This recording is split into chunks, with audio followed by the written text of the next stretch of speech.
Hello. Welcome to So Basic with a Little Extra. If we haven't met yet, my name is Anna Zugari, and I am so glad that you're here. My goal is to just give you a little extra inspiration, extra encouragement, or an extra laugh. I hope that my basic questions with my little basic solutions are helpful for you. So today we're going to jump in. I have my basic question of today. How do you deal with setbacks? Hmm. Well, I was not very good at it. I have to share my basic story. I was very, very dramatic. And I always, my therapist told me that I used to have a catastrophic thinking. Yep, everything, every setback was to a catastrophic scenario, like the worst thing that could happen because that thing didn't go well with me. Like one challenge with my husband, oh, divorce. One thing with my mother, oh, you know, terrible, terrible outcomes. Or like with my children, oh, they don't love me.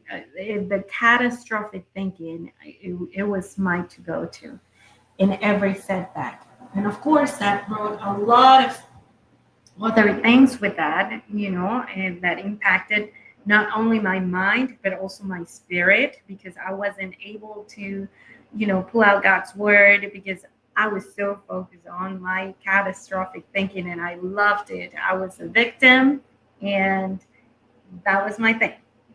So, like I said, not only my spirit, but also my well being and physical. I was living in cortisol all the time, and that will create sickness and inflammation and diabetes, Hashimoto's, and all of the other medical issues that I was having.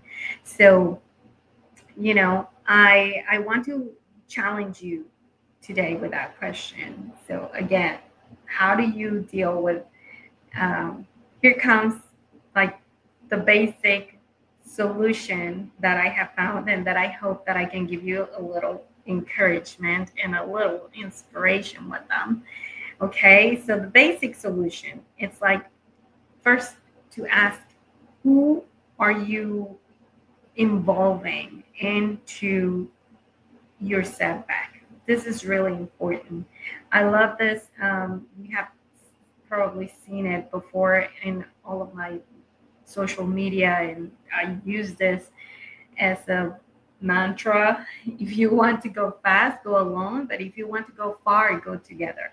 I strongly, strongly believe it's true.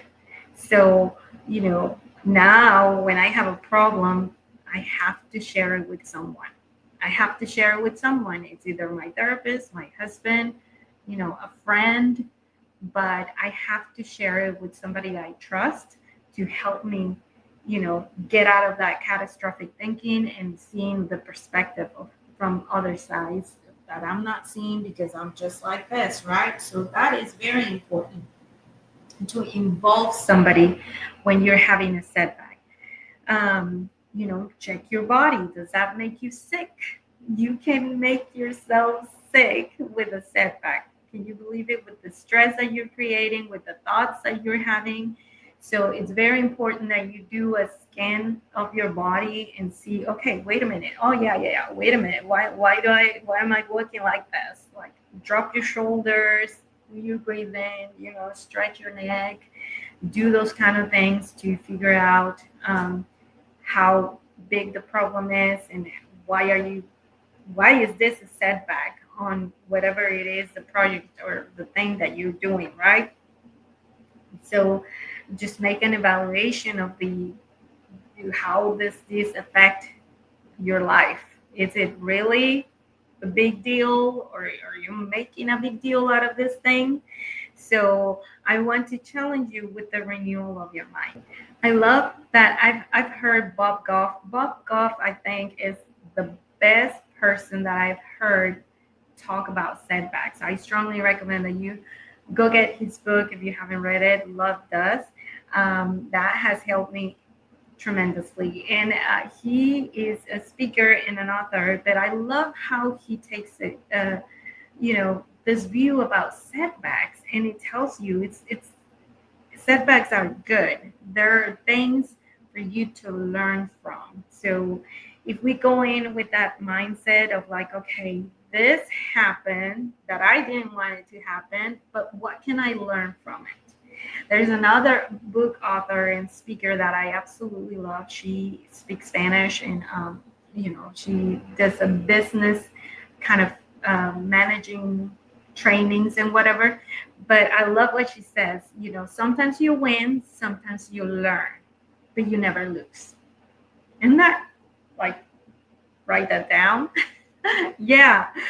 Yeah, so I love how she puts it, and that has been now my new way of thinking when bad things happen. I am like, okay, I didn't win, I didn't lose. What am I going to learn about from this? And how is it going to serve me for the next time? Or how can I do this better?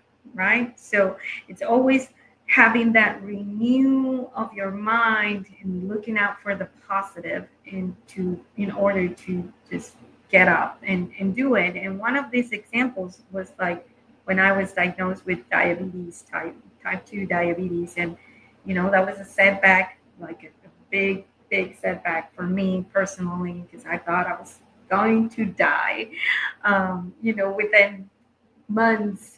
And there goes my catastrophic thinking. But instead of marinating the idea of like, oh, I'm gonna lose my legs or my fingers or my side, because I've heard that that happens with diabetes, I'm like, okay, what can I learn to change or reverse or stop this diagnosis from progressing, right? So it's just a switch that you have to do in your mind, and just change things and ask, what can you do to learn from that situation? Okay, here's another important thing: forgiveness. Forgiveness. Start with forgiveness for yourself, because that just allows you to breathe and to just assess the situation and see what can you do better, right? So ask for help always. You want to ask others for feedback, or help if you need physical help. Like, don't be shy, and just that's what people are there for, to help one another. Take care of yourself. Give yourself a break, and just cry it a little if you need to, but make a comeback, let it out, talk it out, and just come back again and try again. Okay, so here I want to give you kind of like a picture of this. I don't know if you've seen the movie Ghost, and there, if I hope you have, because it's an old movie, and not that you're old, but you're probably, if you're watching this, you more than likely you're around my age, so you've probably seen this movie. And I love that scene where Patrick Swayze goes into the subway. There is a ghost there that's kicking cans, and he gets really mad, and he's moving things around. So now Patrick Swayze, I can't remember his name in the movie, but he was a ghost, and he didn't have the power to move things. So he goes and asks this other ghost, like, how do you do that? How do you make things move? Like, I remember it was a can, like a can of soda, and the guy goes like that with his fingers trying to push it, and And the guy goes like, it's with your gut, with all your feeling, with everything, give it all you have and just go at it.